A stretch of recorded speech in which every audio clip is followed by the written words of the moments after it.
Hello बच्चों, देखिए आज हम लोग लास्ट डिफेक्ट पढ़ने वाले हैं जो कि क्या है हमारा इम्प्योरिटी डिफेक्ट। अब इम्प्योरिटी डिफेक्ट क्या होता है, इसकी वजह से क्या कुछ कॉन्सिक्वेंसेज हैं, लैटिस में क्या कुछ चेंजेस आते हैं, फटाफट देखते हैं। और बहुत ही आसान फैक्ट है, देखिए जैसा कि सामने आपको इम्प्योरिटी डिफेक्ट नजर आ रहा है लिखा हुआ है, तो इम्प्योरिटी का मतलब क्या होता है कि मान लीजिए मेरे पास कोई कंपाउंड है और उस कंपाउंड में मैं कोई दूसरा कंपाउंड अगर मिला दूं तो ऐसे केस में मेरा जो ओरिजिनल कंपाउंड था वो इम्प्योर हो गया। हो सकता है कुछ जगहों पर जो कैटायन था उसकी जगह कोई दूसरा कैटायन आ गया हो, लैटिस साइट्स बदल गई हो। तो ऐसे केसेस में हम देखने वाले हैं। यहाँ पे मैंने दो लाइनें लिखी हैं, फटाफट लाइनें देखते हैं और समझते हैं ताकि कम समय में आपका इम्प्योरिटी डिफेक्ट खत्म हो जाए। देखिए ये किस वजह से होता है। सो इट अराइजेस कब, भाई क्यों, जब कोई आयनिक सॉलिड किसी आयनिक सॉलिड के अंदर आप क्या करें, आप दूसरा आयनिक सॉलिड मिक्स कर दें।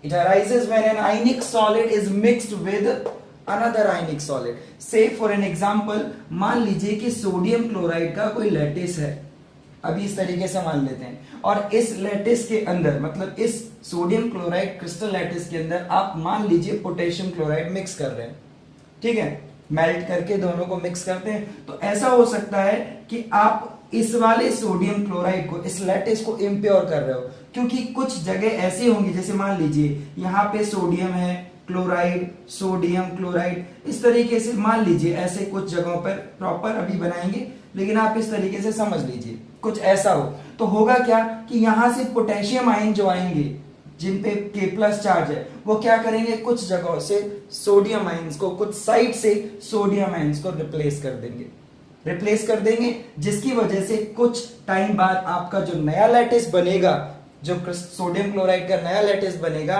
वो आपका इम्प्योरिटी डिफेक्ट होगा उसके अंदर, मतलब वो डिफेक्टिव होगा और उसके अंदर इम्प्योरिटी डिफेक्ट क्रिएट हो सकता है।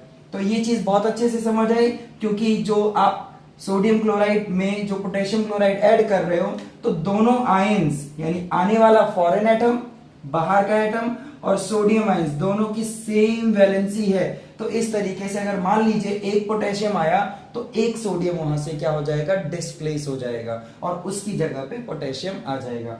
ठीक, तो इस तरीके से ये तो बहुत सिंपल सी बात है। लेकिन कई बार ऐसा होता है कि हम लोग मान लीजिए सोडियम क्लोराइड की बजाय स्ट्रोंशियम क्लोराइड ऐड कर रहे हैं, तो ऐसे केस में कुछ प्रॉब्लम आएगी। वो ये कि स्ट्रोंशियम के अंदर मतलब स्ट्रोंशियम आयन की वैलेंसी 2 होती है। तो अब जब इसकी वैलेंसी 2 है, तो अब आपने एक बहुत अच्छी लाइन पढ़ी हुई है डिफेक्ट्स में कि चाहे कोई सा भी डिफेक्ट हो, चाहे वो स्टोइकोमेट्रिक हो या नॉन स्टोइकोमेट्रिक हो या फिर आपका इम्प्योरिटी डिफेक्ट हो, सभी केसेस में चार्ज मेंटेन रहता है। चार्ज इलेक्ट्रिकली न्यूट्रल, या फिर मैं कह सकता हूं कि आपका जो सॉलिड है, जो आपका पर्टिकुलर आयनिक सॉलिड है, उसमें चार्ज हमेशा मेंटेन रहेगा। तो जब एक स्ट्रोंशियम लैटिस के अंदर एंट्री करेगा, तो उस केस में आप देख सकते हैं एक स्ट्रोंशियम कितने सोडियम हटाएगा ताकि चार्ज बैलेंस रहे, कि अगर +2 आएगा तो +2 ही तो क्या होगा, सिस्टम से डिस्प्लेस होगा। तो ऐसे केसेस में आप देख सकेंगे कि एक स्ट्रोंशियम ऐड होगा तो उस केस में 2 सोडियम हट जाएंगे, और आप अगर इस लैटिस को शो करेंगे तो कुछ इस तरीके से आपको ये दिखाना पड़ेगा। जरा चेक करिएगा, देखिए ध्यान से, ये देखिए मैंने क्या किया, मैंने एक सोडियम यहां से हटाया, एक सोडियम आयन इस जगह से हटाया, क्योंकि 2 सोडियम डिस्प्लेस होंगे तब एक स्ट्रोंशियम एंटर करेगा in order to balance charge. तो इस तरीके से एक स्ट्रोंशियम ने तो ये वाली जगह ले ली, देखिए ध्यान से, बट जो दूसरी साइड है वहां पे एक वैकेंसी क्रिएट हो जाएगी, और इस वैकेंसी को हम बोलते हैं कैटायन वैकेंसी। ध्यान से देखिए, फटाफट इसे चेक कीजिए। हाँ बच्चों, तो ये बात आपने नोट कर ली होगी बहुत अच्छे तरीके से। इसको हम वापस एक बार समझते हैं, और साथ ही साथ सेकंड पॉइंट आपका हो चुका है। देखो क्या लिखा हुआ है कि अगर इम्प्योरिटी आप मिक्स करते हो तो होगा क्या, कुछ लैटिस साइट्स पे कुछ नए एटम आ जाएंगे, कुछ लैटिस साइट्स जो होंगी वो नए आयंस क्या करेंगे, उसे ऑक्यूपाई कर लेंगे। चाहे आपने पोटेशियम क्लोराइड का एग्जांपल लिया हो जो NaCl में डाला, चाहे आपने स्ट्रोंशियम क्लोराइड का एग्जांपल लिया हो जो आपने NaCl लैटिस में डाला। एक बार ये दोनों पॉइंट्स नोट कर लिए होंगे आपने, तो मैं यहां से हटाता हूं और आपको मैं दोनों ही केसेस समझाता हूं। इसमें एक न्यूमेरिकल आता है, तो ध्यान से जरा देखिएगा, जो कि कैटायन वैकेंसी से रिलेटेड है। मान लीजिए कि हमारे पास सोडियम क्लोराइड का लैटिस है कुछ इस तरीके से, प्रॉपर मैं इस बार ड्रॉ कर रहा हूं, तो आप ध्यान से देखिएगा। ये मान लीजिए कि हमारे पास एक सोडियम क्लोराइड का प्रॉपर लैटिस बना हुआ है और इसको इस तरीके से लैटिस को शो कर देते हैं। अब हमने क्या किया, इस लैटिस में एक साइड तो मैंने जो वैलेंसी मतलब जो इंप्योरिटी डाली है वो पोटेशियम क्लोराइड की डाली थी, जो भी मैंने आपको बताया। और इस केस में क्या है, सेम चार्ज है, मतलब जो वैलेंसी है, जो आने वाले फॉरेन आयंस हैं उनकी वैलेंसी और जो ऑलरेडी आयन प्रेजेंट है उनकी वैलेंसी सेम है। ठीक है, यहां मैं लिख सकता हूं सेम वैलेंसी। ठीक है, जो इंप्योरिटी ऐड की है उसकी वैलेंसी सेम है जो कैटायन आपके लैटिस में प्रेजेंट है। जबकि यहां इस वाले केस में हम क्या करते हैं, स्ट्रोंशियम क्लोराइड मैंने ऐड किया था और हमने देखा कि स्ट्रोंशियम जो है वो हायर वैलेंसी का है, तो इंप्योरिटी जो हम ऐड कर रहे हैं ऑफ हायर वैलेंसी, इंप्योरिटी जो हम ऐड कर रहे हैं वो किसकी है, हायर वैलेंसी। आप पूरी लाइन लिखिएगा, इंप्योरिटी ऑफ हायर वैलेंसी। जबकि यहां पे क्या है, इंप्योरिटी आपकी ऑफ सेम वैलेंसी। ठीक है, इस चीज को आप ध्यान से लिख लीजिएगा। तो ऐसे केस में तो कोई चेंज आएगा ही नहीं, आप देख सकते हैं। डिपेंड करता है कि आपने कितने पोटेशियम क्लोराइड के मोल्स इसके अंदर ऐड करें। ठीक है, तो मान लीजिए कि कुछ जैसे 2 मोल्स या 3 मोल्स ऐड करते हैं, लेकिन सपोज हम 1 मोल के लिए कंसीडर कर लेते हैं, 1 मोल के लिए इसमें डाला यानी 1 फॉर्मूला यूनिट, तो हम लोग यहां पे सभी पोजीशंस वैसे ही दिखाएंगे बिल्कुल, और किसी एक जगह पे, क्योंकि मैं 1 मोल यानी 1 फॉर्मूला यूनिट के लिए दिखाने वाला हूं चेंज, ताकि हम कॉन्सेप्ट ग्रैब कर लें एक बार। तो मान लीजिए ये सोडियम यहां से डिस्प्लेस हो गया और इसकी जगह पे यहां पे K+ आ गया, तो अब ये लैटिस कैसा हुआ, ये जो आपके सामने सोडियम क्लोराइड है ये डिफेक्टिव है, सो NaCl हैविंग impurity defect। एक पोटेशियम आयन अगर एंटर करेगा लैटिस में तो एक सोडियम आयन ही क्या होगा, डिस्प्लेस होगा अपनी जगह से। अब उस वाले केस में देखें तो छोटा सा चेंज नजर आता है, आपने भी पीछे देखा, बिल्कुल उसी पे बेस्ड है। एक न्यूमेरिकल साथ ही साथ लेंगे कि यहां पे वैलेंसी हायर है, strontium having 2+ charge which is equivalent to 2 sodium ions. आप देख सकते हैं ना, बस ये बात ध्यान रखनी है कि लैटिस जो भी दे रखा हो, डिफेक्ट कोई सा भी हो, चार्ज हमेशा मेंटेन होता है, ये बात सब बच्चे रिकॉर्ड कर लेंगे बहुत ध्यान से। तो इस वाले लैटिस में एक चेंज आएगा बहुत अच्छा, जो आपने पीछे देखा। साथ ही साथ यहाँ पे 2 जगह पे, अभी हम हर जगह पे क्लोराइड और सोडियम दिखाएंगे जैसे भी प्रेजेंट हैं, बट आप सबको समझ आ गया होगा कि 2 सोडियम आयन हमें हटाने हैं।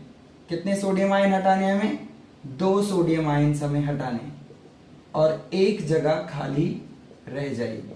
तो कोई भी 2 सोडियम आयन हटा देते हैं, सपोज यहां से ये वाला हटा दिया और यहां से ये हटा दिया, इस जगह पे स्ट्रोंशियम आ गया और ये वाली जगह खाली रह गई।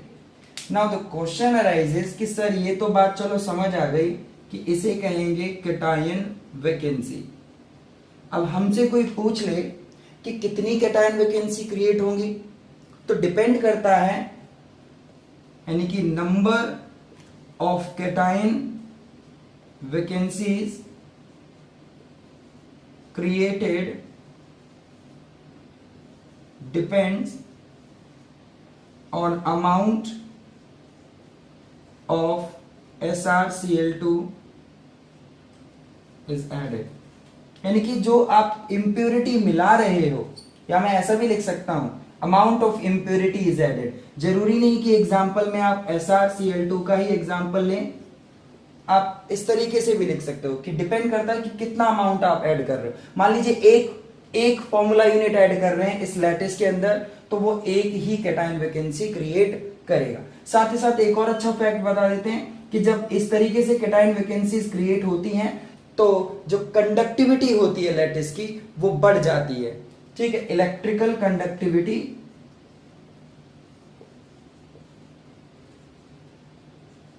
increases due to presence of cation vacancies। अच्छे से नोट करें एक बार, फिर मैं आपको बताता हूं how to calculate cation vacancies. हाँ बच्चों, तो देखो इस चीज को सिखाने के लिए कि भाई कैटायन वैकेंसीज कैसे निकालेंगे, किस तरीके से कैलकुलेट करेंगे, भाई कितनी कैटायन वैकेंसी बनेगी हमें क्या पता। तो आइए देखते हैं एक मस्त सा एग्जांपल जिसमें आपको पता लगाना होगा कि कैसे कैटायन वैकेंसीज क्रिएट होती हैं। तो ये वाला साइड भी हटा देता हूं, बस इस साइड को हम लोग रहने देते हैं और इसी से रिलेटेड है। मैंने आपको क्या कहा था कि भाई जो चीज आप मिक्स कर रहे हो, देखो NaCl क्रिस्टल में, यानी कि NaCl क्रिस्टल के अंदर आप SrCl2 ऐड कर रहे हो, वो भी कितना अमाउंट। ठीक है, तो यानी कि आपको दिया गया है SrCl2 का अमाउंट जो दिया है वो 0.1 मोल प्रोवाइड कर रखा है और हमसे पूछा गया है कि कैटायन वैकेंसीज कितनी क्रिएट होंगी। तो सबसे पहले ये देख लीजिए, बहुत अच्छे से इसी चीज को चेक कीजिएगा। एक स्ट्रोंशियम 2 सोडियम को हटाता है, मैं इस तरीके से लिख सकता हूं, देखिए ध्यान से, 1 स्ट्रोंशियम 2+ डिस्प्लेस 2 सोडियम आयंस, या साथ में ये भी लिख सकते हैं कि 2 सोडियम आयन जब वो हटाता है तो एक जगह पे तो खुद आ जाता है, या कह सकता है कि एक पोजीशन जो है, एक साइट जो है वो खुद ऑक्यूपाई करता है, जो दूसरी वाली साइट सोडियम की वो खाली रह जाती है। तो मैं यहां पे लिख सकता हूं कि 1 स्ट्रोंशियम 2+ रिलीज्ड आउट या डिस्प्लेस 2 सोडियम, और यहां पे ये भी लिख सकता हूं क्रिएटेड 1 कैटायन वैकेंसी। इस बात को बहुत ध्यान से देखिएगा कि एक स्ट्रोंशियम कितनी कैटायन वैकेंसी क्रिएट करेगा, सिर्फ एक क्रिएट करेगा। तो आप देख सकते हैं कि जब 0.1 मोल स्ट्रोंशियम क्लोराइड ऐड किया गया तो 0.1 मोल यानी कि एक CrCl के अंदर एक स्ट्रोंशियम और 2 क्लोराइड होते हैं। भाई एक फॉर्मूला यूनिट के अंदर कितने हैं, एक फॉर्मूला यूनिट के अंदर स्ट्रोंशियम कितने हैं, एक ही तो है। तो 1 मोल जब हम लेंगे तो 1 मोल निकलेगा, और 0.1 मोल के अंदर फॉर्मूला यूनिट्स निकालना बहुत आसान है। आप सबने मोल कॉन्सेप्ट में ये बात सीखी है। अगर ये पता लग जाए कि 0.1 मोल में कितने स्ट्रोंशियम है तो बात खत्म हो जाती है। तो एक स्ट्रोंशियम एक कैटायन वैकेंसी क्रिएट करता है। तो देखते हैं नंबर ऑफ फॉर्मूला यूनिट्स, मतलब कितने सारे स्ट्रोंशियम हैं वो देखते हैं। तो 0.1 मोल में कितने होंगे, आपको याद है, मैं डायरेक्ट लिख दूं कि 1 मोल के अंदर तो आपके 6.022 इंटू 10⁻23 होते हैं 1 मोल के अंदर। तो 0.1 मोल के अंदर कितने होंगे, यस 0.1 के अंदर 0.1 टाइम्स ऑफ 1 मोल होंगे, है ना। तो 0.1 के अंदर इतने, तो मैं क्या लिख सकता हूं, ये चीज यहां पे आपका ये आ जाएगा 22। चेक करें बहुत अच्छे से, यानी कि जो फॉर्मूला यूनिट्स हैं SrCl2 की वो कितनी है, 0.1 मोल के अंदर कितनी है, 6.022 इंटू 10⁻22।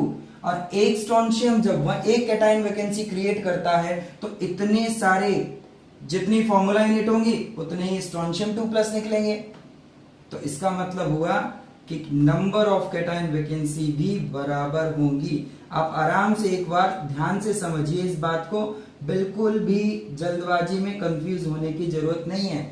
एक स्ट्रोंशियम एक कैटायन वैकेंसी क्रिएट करता है, इस लैटिस को देखें, और 0.1 मोल के अंदर फॉर्मूला यूनिट कितनी है, 6.022 इंटू 10⁻22। ठीक, तो जब इतनी फॉर्मूला यूनिट है तो एक फॉर्मूला यूनिट एक स्ट्रोंशियम क्रिएट कर रही है, तो इतने formula unit same strontium create करेगी, और बस जितने स्ट्रोंशियम आएंगे उतनी ही आपकी कैटायन वैकेंसी होगी। अच्छे से इसे देखें, फिर एक बस बहुत अच्छा एग्जांपल दूसरा चेक करें, हो गया आपका ये। और इस साइड को आप हटा दें, आराम से इसको एक बार रिवाइंड कर लें, आराम से पॉज करके इस चीज को समझें। हाँ बच्चों, तो आपने ये चीज नोट कर ली होगी।